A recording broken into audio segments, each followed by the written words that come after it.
The New Mexico State Police is asking for public assistance in locating Carlos Hernandez, a 10-year-old male who was last seen at around 1 p.m. on April 22, 2024, at 1041 Lamberton Place Northeast in Albuquerque.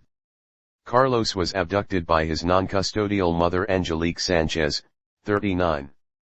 Carlos was previously reported missing to APD on April 12, 2024. He was spotted with Angelique on April 22, 2024 at NM Human Services. As officers attempted to contact Angelique, she fled the area in the Sonata with Carlos inside the vehicle. Angelique rammed into a state police patrol vehicle while fleeing the scene and was last seen driving the wrong way on Menal. NMSP did not initiate a pursuit because Carlos was in the car.